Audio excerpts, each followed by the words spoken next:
আলামিন বলেন, যারা কোরআনের কথাগুলো মনোযোগের সাথে শ্রবণ করে এবং এখান থেকে যেই কথাগুলো অত্যন্ত সুন্দর এবং যেই কথাগুলো উত্তম কথা, এই কথাগুলো যারা নিজেদের জীবনে মেনে নেয়, অনুসরণ করে চলে, আল্লাহ রাব্বুল আলামিন বলছেন আমি আল্লাহ তাদেরকে সৎ পথে পরিচালিত করি। সুবহানাল্লাহ।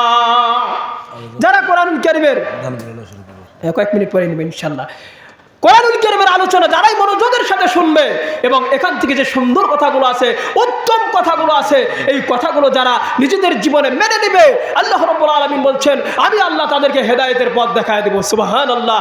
আর তারাই হবে এই পৃথিবীতে সবচাইতে বড় বুদ্ধিমান। আমার প্রাণের ভাইরা, দীর্ঘ সময় আপনাদের সামনে আলোচনা করার সময় হবে না, ইচ্ছা থাকলেও আলোচনা করার সময় হবে না। আমি যে আয়াত তিলাওয়াত করেছি এবং যে হাদিসগুলো তিলাওয়াত করেছি এর অর্থ করে এই আলোচনা শেষ করব ইনশাআল্লাহ। আল্লাহ রাব্বুল আলামিন এই কোরআনুল কারীমের শ্রেষ্ঠত্ব সম্পর্কে বলতে গিয়ে বলেন, কুল বিফাদলিল্লাহি ওয়া বিরহমাতিহি ফাবিযালিকা ফালইফরাহু হুয়া খায়রুম মিম্মা ইয়াজমাউন।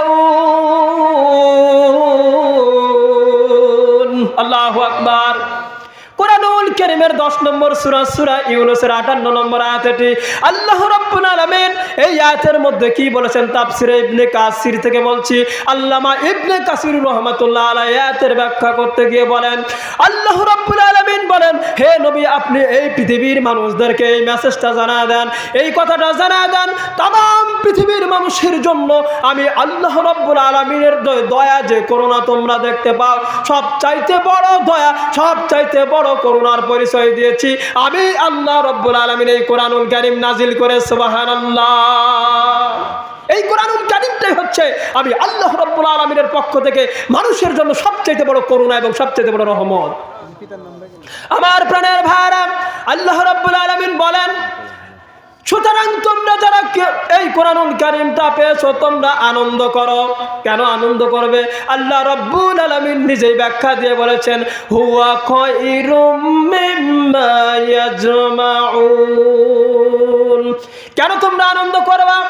तमाम পৃথিবীর মানুষ যা কিছু অর্জন করে, যা কিছু গ্রহণ করে, যা কিছু রিসিভ করে, যা কিছু পেয়ে আনন্দে আছে, আমি আল্লাহ রাব্বুল আলামিনের কাছে এই কোরআনুল কারীমটা হলো সবচাইতে শ্রেষ্ঠ সম্পদ। সুবহানাল্লাহ। কেউ মনে করছে আমি অর্থ সম্পদ পেয়ে বড় আনন্দ পেয়েছি, খুব সুখী হয়ে গেছি। কেউ মনে করছে আমি বড় ক্ষমতা পেয়ে বড় সুখী হয়ে গেছি, সফলতা পেয়ে গেছি। আল্লাহ পাক বলছেন, নো, এগুলোর দ্বারা মানুষের খুশি, আনন্দ এবং সফলতা হয় না, বরং সফলতার মানদণ্ড হচ্ছে, বরং আনন্দের মানদণ্ড হচ্ছে এই কোরআনুল কারীম। যারা এই কোরআনুল কারীমটাকে গ্রহণ করতে পেরেছে, কোরআনুল কারীমটাকে যারা মেনে নিতে পেরেছে, আমার আল্লাহ বলছেন ওদের জন্যই সমস্ত আনন্দ, সব আনন্দ তাদের জন্য। সুবহানাল্লাহ।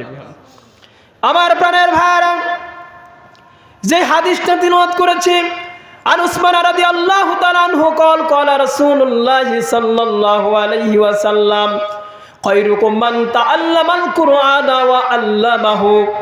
হযরত উসমান রাদিয়াল্লাহু তাআলা আনহু থেকে বর্ণিত, বিশ্ব নবী বলেন, পৃথিবীর মধ্যে সর্বোত্তম ব্যক্তি হলো তারা, সবচাইতে উত্তম ব্যক্তি হবে তারা যারা আমার এই কোরআনুল কারীম থেকে, আল্লাহর এই কালামটাকে নিজেরা যারা সুন্দরভাবে শিখে নিয়েছে, যারা কোরআনুল কারীম নিজেরা শিক্ষা করেছে এবং এই কোরআনুল কারীম যারা সমাজের মানুষদেরকে শিক্ষা দেয়। সুবহানাল্লাহ।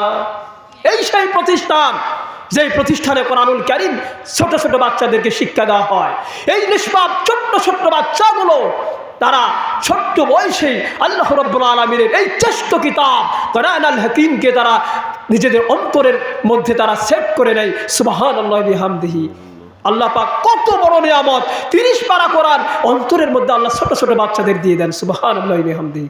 আমার প্রাণের ভাইরা, আরেকটা হাদিস তিলাওয়াত করেছি, যেই হাদিসে হযরত ইবনে মাসউদ রাদিয়াল্লাহু তাআলা আনহু বলেন, আল্লাহর নবী জনাবে মুহাম্মদ রাসূলুল্লাহ সাল্লাল্লাহু আলাইহি ওয়াসাল্লাম বলেছেন, কোন ব্যক্তি যদি আল্লাহর কিতাবের একটা অক্ষর তিলাওয়াত করে, একটা অক্ষর যদি কোনো ব্যক্তি তিলাওয়াত করে, আল্লাহর নবী বলেছেন ওই ব্যক্তির আমলনামায় 10টি করে সওয়াব লেখা হয়। সুবহানাল্লাহ।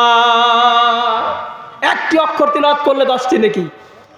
আল্লাহর নবী সাল্লাল্লাহু আলাইহি ওয়াসাল্লাম বলেন, আমি বলি না আলিফ লাম মিম একটা অক্ষর, বরং আলিফ একটা অক্ষর, লাম একটা অক্ষর, মিম একটা অক্ষর। কোন ব্যক্তি যদি বলে আলিফ লাম মিম, তাহলে ওই ব্যক্তির আমলনামায় 30টা নেকি লেখা হয়। সুবহানাল্লাহ। পৃথিবীর কোন জায়গায় গেলে আপনি এত সওয়াবের অধিকারী হবেন না, এত নেকি অর্জন করতে পারবেন না। যত নেকি, যত সওয়াব, যত পুণ্য অর্জন করতে পারবেন এই কোরআনের সংস্পর্শে আসলে। আরেকটি হাদিস তিলাওয়াত করেছি, হাদিসটা অত্যন্ত গুরুত্বপূর্ণ। হাদিসের মধ্যে আনাস ইবনে মালিক রাদিয়াল্লাহু তাআলা আনহু থেকে বর্ণিত, বিশ্ব নবী মুহাম্মদ সাল্লাল্লাহু আলাইহি ওয়াসাল্লাম বলেছেন, ইন্না লিল্লাহি আহলিনা মিনান নাস। পৃথিবীর মধ্যে এমন কতগুলো মানুষ আছে যারা হলো আমার পরিবারের অন্তর্ভুক্ত। সুবহানাল্লাহ। আল্লাহ রাসূল বলছেন যে আল্লাহ রাব্বুল আলামিন বলছেন যে পৃথিবীতে এমন কতগুলো মানুষ আছে যারা হলো আমার পরিবারের অন্তর্ভুক্ত। সুবহানাল্লাহ। আল্লাহর পরিবারের অন্তর্ভুক্ত। আল্লাহর নবীকে জিজ্ঞেস করা হলো, ক্বালাহুম আহলুল্লাহি আহলুল্লাহি। আল্লাহর নবীকে জিজ্ঞেস করা হলো তারা কারা? আল্লাহর নবী বললেন, যারা এই কোরআনুল কারীমটা যারা রপ্ত করেছে, যারা কোরআনুল কারীমের যারা পাঠ করে, কোরআনুল কারীমটা যারা হেফাজত করে, এই কোরআনুল কারীম যারা নিজেদের অন্তরের মধ্যে গেঁথে নেয়, অর্থাৎ যারা কোরআনের হাফেজ হয়ে যায়, এরা হচ্ছে আল্লাহ রাব্বুল আলামিনের পরিবারের অন্তর্ভুক্ত। সুবহানাল্লাহ। এবং এরা হচ্ছে আসমানের নিচে জমিনের উপরে আল্লাহ রাব্বুল আলামিনের সর্বশ্রেষ্ঠ মেহমান। সুবহানাল্লাহ। সুতরাং আপনার সন্তানটাকে আপনি এই সৌভাগ্যের অর্জন করার তৌফিক করে দেন। সম্মানিত ভাইরা, যেহেতু সময় শেষ, আমি